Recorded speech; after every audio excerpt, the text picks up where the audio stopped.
मैत्रिणींनो, आपण नेहमी म्हणतो की संसार हा फक्त दोन व्यक्तींचा सहवास नसतो, तर तो सुखदुःखात एकमेकांच्या पाठीशी खंबीरपणे उभं राहण्याचा प्रवास असतो. आयुष्यात काही असे प्रसंग येतात जेव्हा नात्याची खरी परीक्षा होते. अशा वेळी काही जण परिस्थितीसमोर हतबल होतात, तर काही प्रेम, विश्वास आणि धैर्याच्या बळावर संकटावर मात करतात. मैत्रिणींनो, सत्यवान सावित्रीची कथा आपल्याला माहिती आहे. आपल्या पतीच्या प्राणासाठी यमराजालाही नमवणारी सावित्री म्हणजे नात्यातलं समर्पण, प्रेम, हुशारी, जिद्द याचं प्रतीक आहे. आज काळ बदलला, वैज्ञानिक प्रगती झाली, पण आपल्या माणसांसाठी काहीही करण्याची भावना मात्र तितकीच जिवंत आहे. आजच्या कार्यक्रमात आपण एका दाम्पत्याला भेटणार आहोत.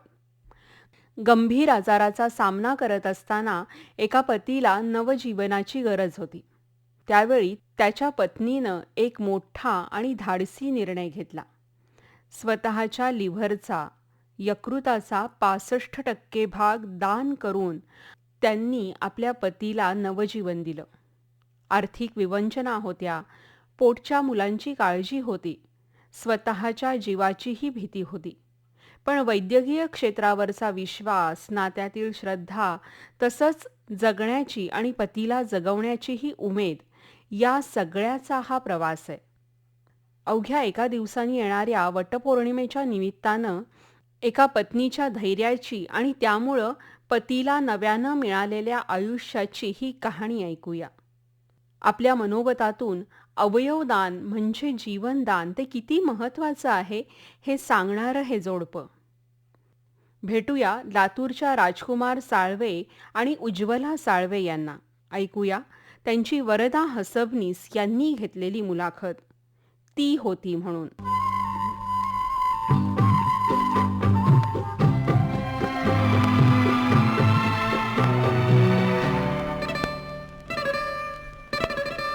नमस्कार दादा. नमस्कार, मी राजकुमार साळवे लातूर मधून बोलतोय.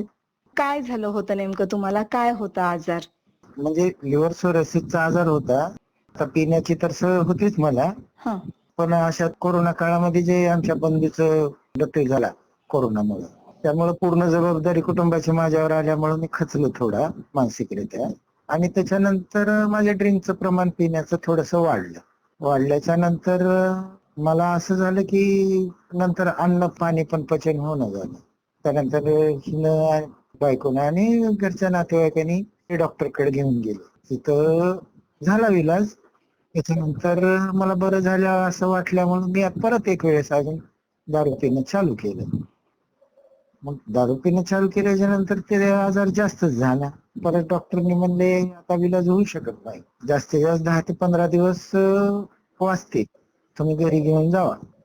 हिला ज्या वेळेस कळलं हिला काही सुधारलंच नाही, का तर घरात सगळ्यात मोठं म्हणलं तर मीच होतो, का तर दोन्ही बंधू वारले होते, वडील वारलेले आणि एकत्रित कुटुंब होतं. मग हिनंच थोडस मन घट्ट केलं आणि नातेवाईकाशी त्यांच्याशी विचारपूस चालू केली तिथेच दवाखान्यातच असताना. आमचे भागातले नगरसेवक आहेत, त्यांनी म्हणले आमच्या मित्राचं असं असं हैदराबादला झालेलं आहे लिव्हर ट्रान्सप्लांट वगैरे, ट्रान्सप्लांटची गरज पडणार नाही पण इलाज होईल बघा.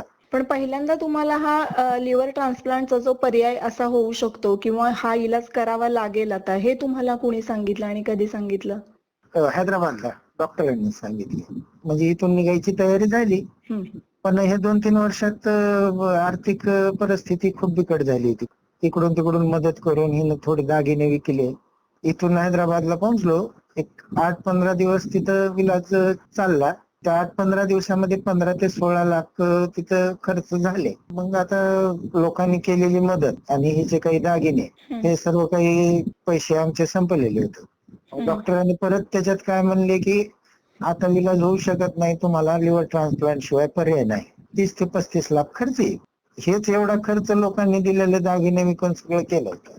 मग आता परत लिव्हर ट्रान्सप्लांट कुणाचं द्यायचं लिव्हर, या गोष्टी पुढे आल्या. तिथं माझा एक मित्र होता रविराम तिरमन, म्हणजे मी बेशुद्ध अवस्थेत असल्यास होतो.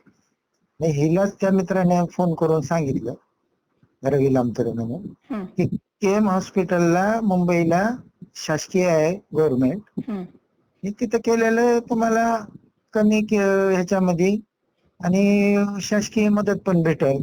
तुम्ही हं, तिथं बघा, ट्राय करा. हिनं पण निर्णय घेतली केमला जाण्याचा. मग हं, सगळ्यांनी मिळून, आमचे जे भाचा भाची होते, माझा पुत्या होता, म्हणजे लहान लहान, पण आता मोठं तर कोणी नव्हतं. बरोबर. त्यांनीच निर्णय घेतले आणि हिनच पुढाकार घेतली. ठीक आहे म्हणजे जाऊत म्हणले. तिथून केम हॉस्पिटलला आलो. म्हणजे हैदराबादला तुमचा इलाज झाला आणि त्यानंतर तुम्ही केईमला गेलात. पण हा, हैदराबादच्या डॉक्टरनी जेव्हा सांगितलं की आता तुम्हाला म्हणजे लिव्हर ट्रान्सप्लांट शिवाय दुसरा कुठलाही पर्यायच नाहीये, तर त्यानंतर डोनर शोधणं, हे जे काही गोष्टी आहेत, कुणाचं यकृत मिळू शकतं किंवा काही. मिसेसनं काय म्हणले, मी नवऱ्यासोबत जे 4 दिवस सुखाचे घालवले, त्याच्या आता वाईट प्रसंगी मी कसं काही नाही म्हणू. मला कुणाच्याच लिव्हरची गरज नाही किंवा कुणाची शोधायची नाही. तुम्ही माझ्या टेस्ट घ्या आणि माझंच लिव्हर घ्या. हैदराबादच्या डॉक्टरनाच ताईंनी हा सांगितलं हा की. हा हा हा बर. तिथं जे खर्च सांगितले त्या खर्चमुळे तिथं करणं तर शक्यच नव्हतं. तिथून आम्ही केमला गेल्याच्या नंतर मग तिथल्या डॉक्टरांनी पण हिला विचारलं हं, की कोण आहे डोनर. मग हिनं म्हणजे मीच आहे. हं, म्हणजे तुम्ही जर डोनर आहात तर आता जर नवऱ्याचं ऑपरेशन, तुमचं पण ऑपरेशन, मग तुम्हाला बघणार कोण? हं, तुमचे तर सगळे लहान लहान लेकर आहेत, तुम्हाला बघणार कोण? तर हिनं म्हणली जसं होईल तसं, पण डोनर बघणं होत नाही हं, आणि बाकी तर लहान लहान आहेत, त्यांचे कुणाचे देऊ? हं, हं, मग हिनं म्हणजे मी स्वतःच देणार आहे. शेवटपर्यंत हिनं माझं डायपर चेंज करणं, मला खाऊ पिऊ घालणं, हं, हिनं स्वतःच केली आणि हिनं स्वतःच निर्णय घेतले. मग डॉक्टरांनी ज्यावेळेस ऑपरेशन होतं त्यावेळेस हिला स्क्रीनवरती लिव्हर दाखवलं हं. की 65% तुमचं लिव्हर एवढं कट होणार आहे आणि तुमच्या जीवाला धोका होईल. तर हिनं म्हणजे ठीक आहे, काय हरकत नाही, मी द्यायला तयार आहे. हं, हं, ज्या दिवशी ऑपरेशन होतं त्या दिवशी सकाळी माझ्याकडे आली 5 वाजता आणि येऊन माझं डायपर वगैरे चेंज केली. हं. मला बोलली माझं ऑपरेशन आहे म्हणली आणि थोड्या वेळाने तुम्हाला पण घेऊन जाते. हा, म्हणजे तेव्हा तुम्ही शुद्धीवर होतात. हा, शुद्धीवर होतो. बर. म्हणजे कळत होतं, पण जास्त समोर जे माणूस येईल का हं. त्याच्याशी काय बोलायचं एवढंच कळत होतं. तुम्हाला ही कल्पना होती का की आता लिव्हर ट्रान्सप्लांटेशनचं आपलं ऑपरेशन होणार आहे किंवा डोनर आता शोधावे लागतील किंवा मिळालाय किंवा जी काही परिस्थिती आजूबाजूला तुमच्या सुरू होती, हा, त्याची काही कल्पना होती तुम्हाला तेव्हा? हो हो हो हो. आणि ज्यावेळेस लिव्हर ट्रान्सप्लांट करणार आहे, हं, ही ज्यावेळेस डॉक्टरांनी सांगितली त्यावेळेस ही न स्वतःहून मला हातात हात धरून म्हणली होती की मी शेवटपर्यंत तुम्हाला लिव्हर ट्रान्सप्लांट साठी मीच डोनर म्हणून राहणार, कुणाची बघायची पण काही गरज नाही, मी आहे तुमच्या पाठीशी. तेव्हा आणि काय मला वाटलं तुम्हाला म्हणजे? आता पण सांगते वेळेस डोळ्यात पाणी येतंय आणि त्यावेळेस पण आलं. नशिबानं भेटते त्या अशा जोडी. ज्या दिवशी ऑपरेशन होतं त्या दिवशी सकाळी माझ्याकडे आली 5 वाजता, मला धीर देऊन परत गेली आणि सर्वांना उठवली, चला माझं ऑपरेशन आहे. म्हणजे आणि हॉस्पिटलमध्ये जे वॉर्ड मध्ये लोक होते त्यांना, नातेवाईक हा वगैरे? हा हा नातेवाईक जे होते, भाचा भाची पुतण्या आणि मुलगा, मोठं तर कोणीच नव्हतं, हेच होते. मी यांना उठवलं 9ला, हिला ऑपरेशन थिएटरला घेऊन गेले. परत हिचं 8-10 घंटे, माझं 16-17 घंटे ऑपरेशन चाललं. ते ऑपरेशन सक्सेस झालं, हिचा जीव धोक्यात आला. हिचं परत पाणी पण पिणं हिला अवघड झालं. पाणी पिऊ लागलं की ते परत बॅक मारू लागलं, उलट्या होऊ लागल्या. हं. मग डॉक्टरांनी म्हणले परत हिचं डबल ऑपरेशन करावं लागेल, हिची नाजूक परिस्थिती आहे. आणि परत हिचं डबल ऑपरेशन झालं. आम्ही दोघं पण वाचून आलो सुखरूप. झाला खर्च, ते देण्यासाठी आता घर पण विकावं लागलं. पण काही वाटत नाही, आजच्या कंडिशनला आम्ही दोघं, नवरा बायको आणि लेकरं दोघं पण हं. सुखात आहे. तर बरोबर. आम्ही दोघं एकमेकाला खंबीर साथ देत आतापर्यंत चलत आलोय. मुलगा आता जॉब करू लागलाय, त्याचा 8-10 हजार येते पेमेंट, मेडिसिन, टेस्ट, ही सगळं काही भागवतो, चालू लागलाय गाडा असा संसाराचा. त्यांना जेव्हा पहिल्यांदा ऑपरेशनला नेलं तेव्हा तुम्ही पण ऑपरेशन थिएटर मध्येच असाल, होय की नाही? म्हणजे काही जी पूर्वतयारी आहे ती जी काही सुरू होती, तर हा, तेव्हा कशी धाकधूक तर असणारच आहे मनामध्ये, पण तेव्हा पण काय विचार सुरू होते तुमच्या मनात की काय होईल यानंतर, कशी परिस्थिती उद्भवणार आहे, तिच्या जीवाचं काय होईल, माझं काय होईल, मुलांकडे कोण बघेल, हे सगळे विचार तर आलेच असतील ना? आले होते. मी तेवढा सक्षम नव्हतो. हं, फक्त एवढंच कळत होतं की मला ऑपरेशनला घेऊन जाणार आहेत, तिला पण घेऊन जाणार आहे. पॉझिटिव्ह होतो मी कधी पण, की आम्ही दोघं पण सुखरूप राहू, मला वाटत होतं. शेवटपर्यंत मला एवढा धीर होता की आपण कधी कुणाचं वाईट केलं नाही. आता आली परिस्थिती, आपल्या हातूनच झालंय, आपण पिलो नसतो तर झालं नसतं. चूक झाली, मोठी चूक झाली आयुष्यातली. आता एवढं रिवर्स येणं सगळं काही बाकी विचार लेकरा बाळाचा तर येणार बरोबर. आणि जे टीम होती का केम हॉस्पिटलची, Ankita madam, doctor Ankita madam तर फॅमिली मेंबर सारख्या, एवढं धीर द्यायला दोघाला पण तिची बहीणच असल्यासारखं. त्या माझ्या बेड पशीच बसून का तर त्यांना पण आम्हा दोघांचा जिव्हाळा एवढा ही वाटू लागला. कोण डोनर तयार होत नाही, नातेवाईकातल्या रक्तातलं देखील तयार होत नाही. बायको तयार झाल्या आणि हसत खेळत तिनं सगळ्या टेस्ट, दिवसभर तिच्या पायाला फोड आले होते, इकडून तिकडे फिरत, तिकडून इकडं फिरत, इकडची टेस्ट झाली की तिकडं, तेवढ्या टेस्ट करून तिनं म्हणजे कुठेच खचली नाही, तिनं एकटीच फिरत गेली सगळीकडे. इकडच्या टेस्ट करून घेतले का म्हणले की हो मॅडम, तिकडे टेस्ट केल्या. म्हणजे एवढं सगळं काही तिनं पार पाडली. मी नशिबवान आहे अशी बायको भेटणं. म्हणजे खूप खंबीरपणे त्या सगळ्या परिस्थितीला सामोऱ्या गेल्या. हो, तुला आता सांगता येणार नाही तेवढं, पण मला जाणवतंय की तिने काय परिस्थितीला तोंड. आपल्यासाठी आपली पत्नी इतका मोठा त्याग करतेय हे समजल्यावर कुठल्या भावना आल्या, काय वाटलं तुम्हाला तेव्हा? सतीनं जे सत्यवानाला वाचवलंय ते तर फक्त कहाणीमध्ये ऐकून आहे, पण प्रत्यक्षात जर बघितलं असेल तर मी माझ्या बायकोला बघितलं म्हणलं माझा जीव वाचून आणला. ती खरी सती सावित्री म्हणून पोस्ट टाकली होती मी. ऐकण्यात होतं की सत्यवानाला सती सावित्रीने यमापासून वाचून आणलं होतं, पण साक्षात मी सावित्री पाहिली माझ्या अर्धांगिनीच्या रूपात. होय, अर्धांगिनी, कारण तिचं अर्धांगी म्हणजे 65% लिव्हर मला देऊन स्वतःचा जीव धोक्यात टाकून मला वाचून घेणाऱ्या माझ्या सौभाग्यवतीस हार्दिक शुभेच्छा बायको, अशी पोस्ट होती. म्हणजे त्यांच्याविषयी तुम्हाला जी काही कृतज्ञता वाटते ती तुम्ही अशी व्यक्त केली. हो हो.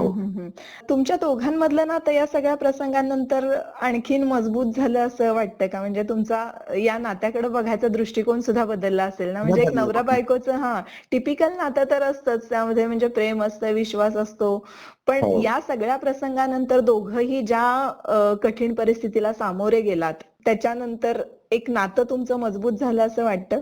खूप मजबूत. आता असं झालंय की माझं मला जाणवतंय, मला जरी हार्ट झालं तर तिच्या डोळ्यात पाणी आल्यासारखं माझं मला जाणवतंय. तिच्याविषयी माझ्या मनामध्ये मरेपर्यंत ती वेगळा एक आदर राहील. आदर राहील, आदरयुक्त प्रेम राहील. प्रेम तर अगोदर पण होतं, मरेपर्यंत राहील. कुठला क्षण कठीण होता या सगळ्यामध्ये प्रवासात? आता भावनेच्या भरात तर तिनं निर्णय घेतला होता लिव्हर देण्याचा, पण जर आम्हा दोघांचं पण काही झालं तर लेकरांना कोण बघणार? का तर परिवारापैकी मोठ्या म्हणलं तर पुरुषपैकी आणि मोठ्यापैकी मीच होतो, नंतर कोण ह्यांना बघणार? ही मोठा प्रसंग होता ना. आता शेवटी हा जो खर्च झालाय याच्यातून जी काय आता आम्ही सध्याची जी आहे कंडिशन ही थोडी कठीण आहे, पण होईल. आज ना उद्या मी जरा खंबीरपणे थांबन, आजारातून ह्या जरा शारीरिक दृष्ट्या जर अजून सुदृढ झालो तर कुठला तरी काम धंदा चालू केला तर होईल चालू. किती वर्ष झाली या गोष्टीला, ऑपरेशन वगैरे होऊन? 1.5 वर्ष झाले बघा ना, सप्टेंबर मध्ये झालेलं 2025. मग आता काय काम करता तुम्ही? कसं आहे तुमच्या कामाचं स्वरूप? असं जास्त वेळ जर बसलो मी तर पायावर वगैरे सुजी त्या अगोदर करत होतो. आता कुणालाही वाटतंयच ना, पुन्हा ह्याला दवाखान्याला काही लागले तर आमच्यावर अजून बोज, म्हणून नाही आराम करतो आता, जरा आरामच कर म्हणून टाळू लागले प्रत्येक जण. आणि स्वतःचा काही बिझनेस करायचं म्हणलं तर आता आर्थिक परिस्थिती राहिली नाही. माझं शिक्षण म्हणजे झालेलं होतं, मी 2011ला डिप्लोमा केला होता कन्स्ट्रक्शन सुपरवायझर. त्याचं लायसन वगैरे काढलेलं आहे गुत्तेदारीचं. बघू काही आर्थिक मदत मिळाली तर एखादी कॉन्ट्रॅक्ट वगैरे घेऊन कामधंदा चालू करा. ताईने जेव्हा तुम्हाला सांगितलं की म्हणजे मीच तुमच्यासाठी डोनर होणार आहे आणि मी माझं यकृत तुम्हाला देणार आहे, तर तेव्हा रिस्क दोघांच्याही जीवाला, त्यांच्याही जीवाला होती, तुमच्याही जीवाला होती, होय की नाही? तेव्हा तुम्ही त्यांना काय सांगितलं जेव्हा त्यांनी त्यांचा निर्णय पहिल्यांदा तुम्हाला ऐकवला तेव्हा? बघ काय डॉक्टर म्हणते, परत म्हणलं लेकरांचा कसा, तिने म्हणली तुम्ही जर माझ्या सोबत जर राहिलो तरच मी पुढचं आयुष्य आणि लेकराचं काहीतरी बघू शकतो, तुमच्या नंतर तर माझ्यानं काहीच होऊ शकत नाही, म्हणजे मी पण वाचून काही उपयोग नाही. त्यावेळेस डोळ्यात पाणी आलं पाहिजे. आता जर मी तुमचा आधार नाही बनले तर मग पुढं काय होणार आहे माझं? त्यावेळेस तिनं बोलली, माझं शरीर पण साथ दिलं नंतर पॉझिटिव्ह झालं, नाहीतर मी पण खचलो होतो पूर्ण. आता जरी नाही कुणी बोलून दाखवलं किंवा तुझं आयुष्य संपलंय, तरी मला त्यांच्या डोळ्यातून बोलण्यातून लक्षात येऊ लागलं होतं की आपण जास्त दिवस नाही. तर ज्यावेळेस हिनं धीर देत गेली, होऊ शकतंय, डॉक्टर अंकिता मॅडमने मला म्हणले कसल्या हलकीत मी करून दाखवते, होतंय. आम्ही एकमेकाला धीर देतच, विचार तर येतच होते की पुढे कसं होणार आहे, पण आता तोंड तर देणं गरजेचं होतं. अजून काही सांगायचंय या सगळ्या प्रवासाविषयी, आपल्या पत्नीविषयी? पत्नीविषयी तर सांगण्यासारखं आता भरपूर काय आहे, हो. पण प्रेम होतं, आदर होता, आणि ह्या सर्व गोष्टीतूनच तिनं पण कुठंतरी लिव्हर देण्यासाठी, डोनेट करण्यासाठी तयार झाली. तिचा जर मी आदर सन्मान किंवा तिला जर काही प्रेम जर देऊ शकलो नसतो, तर तिनं पण मला लिव्हर देण्यासाठी तेवढी ही दाखवली नसती. माझं एवढंच म्हणणं आहे की नवरा बायकोनी कधी पण एकमेकाचा आदर, मान सन्मान, प्रेम, एकाशी जिव्हाळा असणं महत्वाचं आहे. आणि सुदैवानं सगळ्या गोष्टी मॅच पण झाल्या. हा, मॅच पण झाल्या. ते म्हणत होते ना डॉक्टर, लाखातून अशी एखादी गोष्ट होत म्हणजे मॅच होते आणि तयार पण होते, नाहीतर कोण कोण तयारच होत नाही. आता तिथं मी पाहिलं, एक ऑपरेशन झाल्याच्या नंतर फॉलोअपला जात होतं ना, डॉक्टर मला मोटिवेट करण्यासाठी कुणा पेशंटकडे घेऊन जायचे, त्यांचं झालंय, त्यांना तुम्ही सांगा जरा, धीर द्या. तर त्यांचे जे डिपेंड डोनर आता त्यांच्या रक्तातले डोनर आणि सरते शेवटी ऑपरेशनच्या वेळेस माघार घ्यायची, नाही माघार देणं होत. म्हणजे ही पण परिस्थिती बघितली आहे मी. त्याच्यामुळे तर बायकोचा अजून इतक्या माझ्या नजरेमध्ये आदर वाढला, प्रेम वाढलं, मान वाढला, सगळंच काही. तर स्वतःची माय मी दिलेली बघितली नाही लेकराला. त्या लेकराला लागणार होतं, म्हणजे गरज होती डोनरची, माईचं मॅच होऊ लागलं होतं त्याच्या आईचं, पण ती तयार झाली नाही आई देण्यासाठी. अशा भरपूर केसेस तिथं बघितल्या. म्हणजे आईचा एक जन्म आणि दुसरा जन्म बायकोचा आहे. वा. डॉक्टरांनी ऑपरेशनच्या आधी तुम्हालाही एकत्र बसवून चर्चा केली असेल, काही गोष्टी समजावून पण सांगितल्या असतील ना? मला तेवढं नाही, पण हिलाच बोलले होते. माझं मनोगत व्यक्त करण्यासाठी खरंच तुम्ही जी मला चान्स दिला, जी माझ्या मनामध्ये होतं ती कुठं ना कुठं व्यक्त करायचं होतं. मी तर फेसबुक वरती, स्टेटस वरती तर टाकतच होतो, पण अशा ठिकाणी मला जे भेटलं त्याबद्दल म्हणजे व्यक्त करण्यासाठी खरंच खूप खूप धन्यवाद. कठीण परिस्थितीमध्ये अशा काही जर जोडपी असतील तर त्यांना काही तुम्हाला सांगायचंय? एकमेकांचे मन ओळखून आणि साथ दिली तर कसलाही कठीण प्रसंग असेल तर त्यातून मार्ग निघतो. फक्त दोघांची एकमेकाची खंबीर साथ असणं गरजेचं आहे आणि एकमेकाविषयी प्रेम असणं.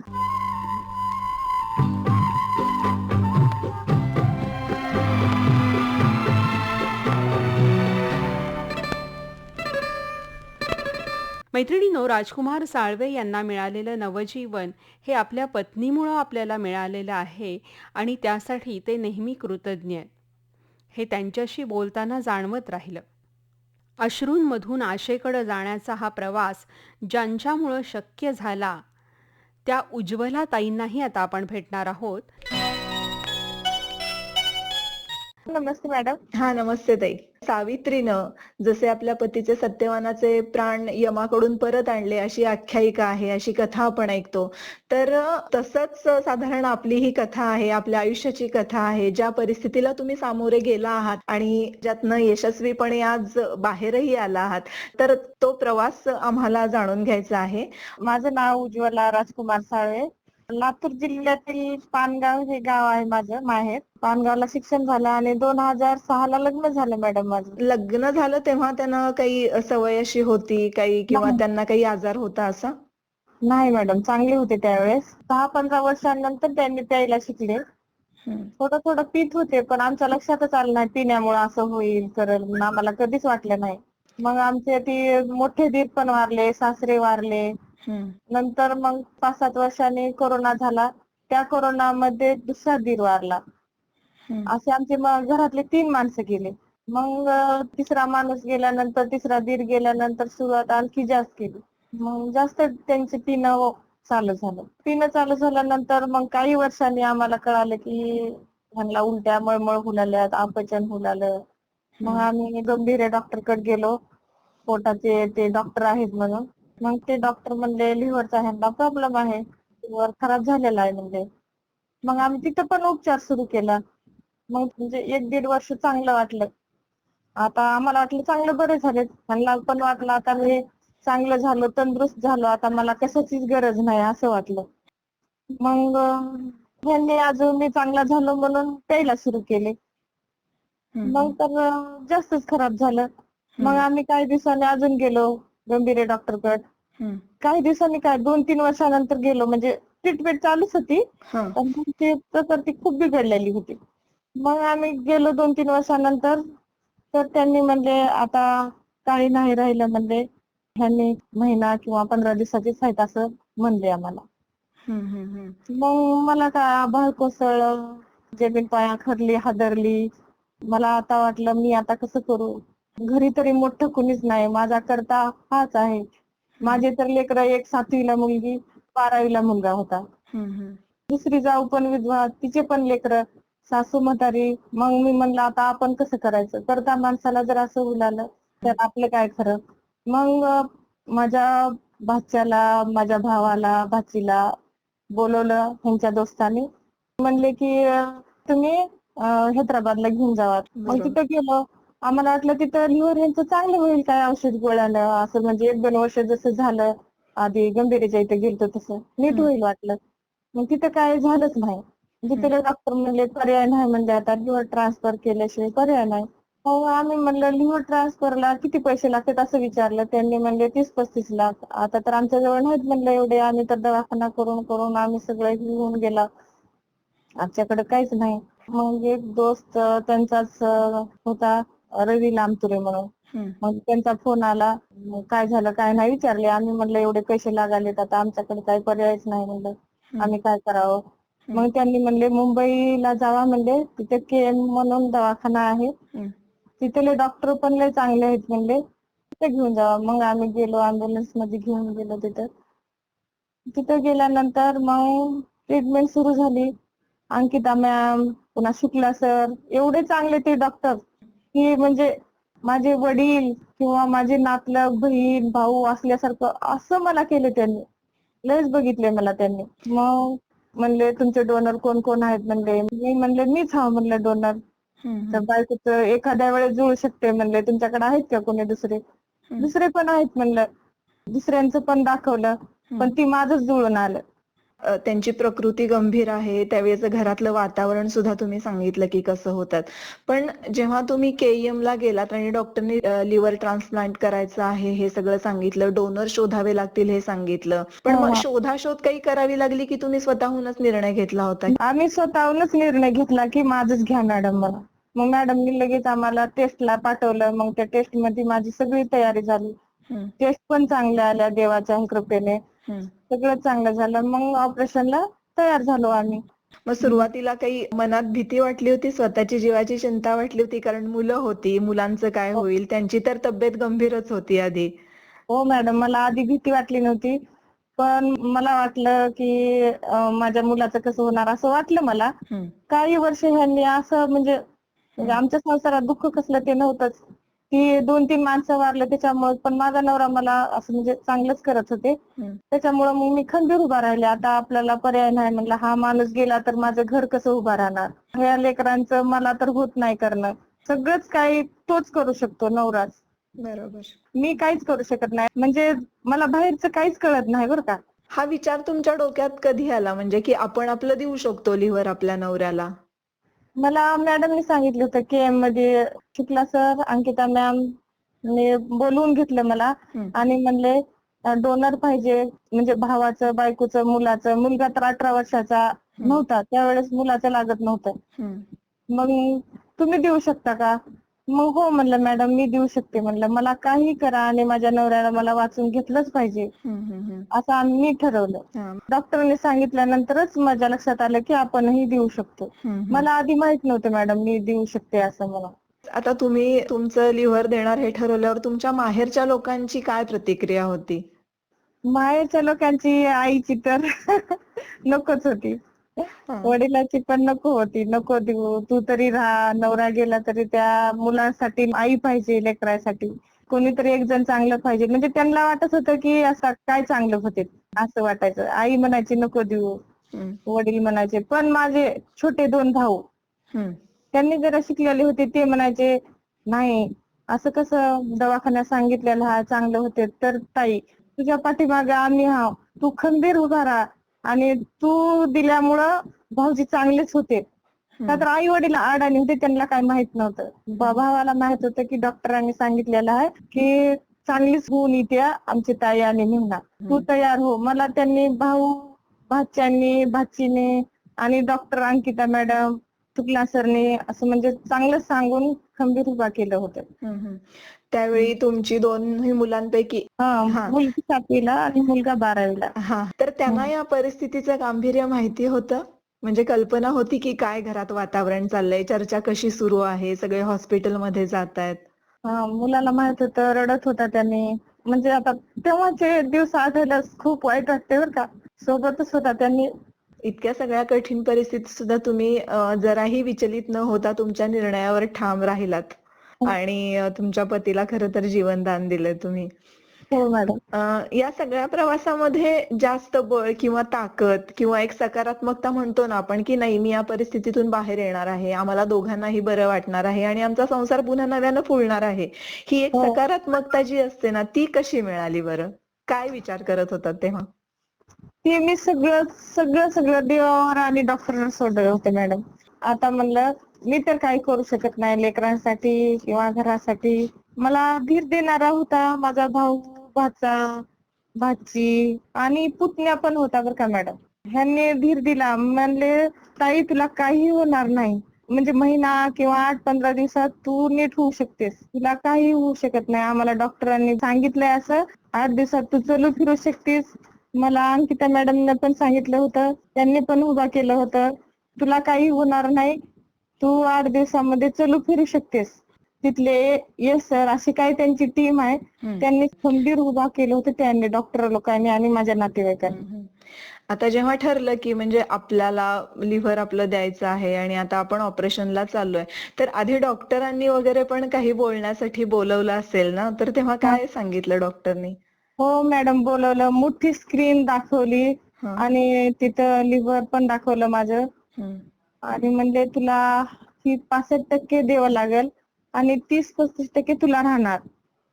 तेव्हा मात्र मी असं म्हणजे खचले, डोळ्यात पाणी आलं, पण डॉक्टरांसमोर खचले नाही कारण मला द्यायचंच होतं. कारण माझ्या नवऱ्याला मला वाचूनच घ्यायचं होतं. वाटलं मी आता जर ह्या डॉक्टरांसमोर खचून जाईल तर त्यांनी मला घाबरून द्यायचे नाहीत. म्हणून मी बाहेर आले, थोडस रडले आणि माझ्या मनाला धीर दिले. अरे गडे एवढे मोठे मोठे डॉक्टर आहेत, माझं काय होऊ शकणार आहे, मला काही होत नाही कारण एवढे मोठे डॉक्टर आहेत, मला वाचून घेणारच. म्हणून मी तेवढं खचले नाही, खंबीरपणे उभा राहिले की माझ्या नवऱ्याला आता काही करून मला उभा करायचा आहे. आता जेव्हा आपण कठीण परिस्थितीत असतो तेव्हा कोणत्या ना कोणत्या रूपात देव उभा राहतो, हो की नाही? हो मॅडम. डॉक्टरनी सुद्धा तुम्हा दोघांनाही खूप समजून घेतलं, तुमची जी काही परिस्थिती होती ती म्हणजे त्यांच्याही लक्षात आली आणि त्यांनी हे सगळं प्रयत्नपूर्वक यशस्वी पारही पाडलं. हो मॅडम. आधी तुम्हाला काही अवयवदानाबद्दल वगैरे माहिती होती? नाही मॅडम, मला माहिती नव्हती, मला डॉक्टरांनी सांगितली. मग आता तुमची तब्येत कशी आहे? तुम्हाला काही त्रास होतोय किंवा काय असं? नाही मॅडम, मला काहीही त्रास नाही आणि त्यांनी सांगितलं होतं तुला काही त्रास होणार नाही. पण ऑपरेशन झाल्यानंतर म्हणजे ऑपरेशन झाल्या तुझ्या पोटात पाणी होऊ शकते, कॅन्सर होऊ शकते असं मला डॉक्टरांनी बोललं होतं. पण मी त्याही गोष्टीला घाबरले नाही कारण मला वाटलं आता डॉक्टर आहेत एवढे मोठे आणि मला माझा नवरा उभा करायचे. देवावर विश्वास ठेवले आणि मोठ्या मोठ्या डॉक्टरांवर विश्वास ठेवले. काही होणार नाही, आपल्या पुढे एवढं संकट आलेलं मोठं आपल्याला पार पडायचे, आपल्याला ह्या लढाईतून बाहेर पडायचं आहे, म्हणून मी खंबीरपणे उभा राहिले मॅडम. ऑपरेशन नंतर तुम्हाला म्हणजे दोघांना डिस्चार्ज मिळाला आणि तुम्ही घरी आलात वगैरे, तर तेव्हा काय भावना होत्या दोघांच्याही मनात? म्हणजे आता चांगले झालो, ही लढाई आपण जिंकून आलात असं वाटायचं. आता आपल्याला काही होणार नाही असं वाटायचं. आणि मॅडम मी एक सांगते, माझं दुसरं ऑपरेशन झालं म्हणजे लिव्हर ट्रान्सफर झालं ना, त्याच्यानंतर 2-3 दिवसांनी मला अन्न पाणी काहीच पचत नव्हतं. मग त्यावेळेस मला म्हणजे काहीतरी लीक झालं होतं म्हणा. मग डबल मला दुसऱ्या दिवशी ऑपरेशनला नेलं डॉक्टरांनी. आपलं काय करणार असं वाटलं मला. म्हणजे डॉक्टर देवी देवी असल्यासारखं म्हणजे माझ्या हातात हात घालून तुला काही होणार नाही मी आहे आणि मला त्या पहिल्या वार्डातून दुसऱ्या वार्डात शिफ्ट केलं त्यांच्या जवळ म्हणजे माझ्या मालकाजवळ असे दोघांचे कॉट जवळ जवळ टाकले. आता या सगळ्या अवघड परिस्थितीला सामोरे जाऊन तुम्ही त्यातनं बाहेर आलाय आणि आता यशस्वीपणे तुमचा संसार सुरू आहे नीट. तर आता हो. काही जोडपी जे असतील अशा कठीण परिस्थितीमध्ये तर त्यांना काही सांगायचंय तुम्हाला? हो मॅडम. त्यांनी एकमेकाची साथ सोडू नये, एकमेकांना साथ देऊ आणि जरी आता हे बा मी सांगते घर असल्यावर भांडणं होते तर जरी झाले तरी पोटात गाठी ठेवून एकमेकांनी राहू नये. जिथल्या तिथे सोडायचे आणि पुढचा संसार पार पाडायचा असं वाटतंय. पोटात गाठी ठेवल्यानंतर ते मग तू असा मी तसा, तू मोठा मी मोठा असा संसार होत नसते. महिलांनी स्वतःचं आरोग्य सांभाळणं गरजेचं आहे, स्वतःची काळजी घेणं सुद्धा महत्वाचं आहे, होय की नाही? हो मॅडम. खरंच ते म्हणजे तुम्ही तुमच्या पतीसाठी जे काही केलंय, तुमच्या संसारासाठी जे काही केलंय ते आजच्या काळातले एक सावित्री म्हणूनच तुमचं कौतुक होणं गरजेचं आहे. आणि तुमच्या पतीनं सुद्धा तुम्हाला तसं गौरवलेलं आहे. म्हणजे आज आम्हालाही हे सगळे अनुभव तुम्ही ऐकवले. आकाशवाणीच्या परिवारात तुम्ही त्यासाठी सामील झालात यासाठी मी आकाशवाणी सांगलीकडून आपले आभार मानते. धन्यवाद. धन्यवाद.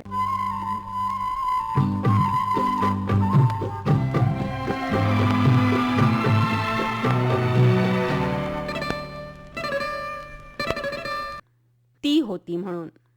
राजकुमार साळवे आणि उज्ज्वला साळवे यांच्याशी वरदा हसबनीस यांनी साधलेला संवाद आपण ऐकला.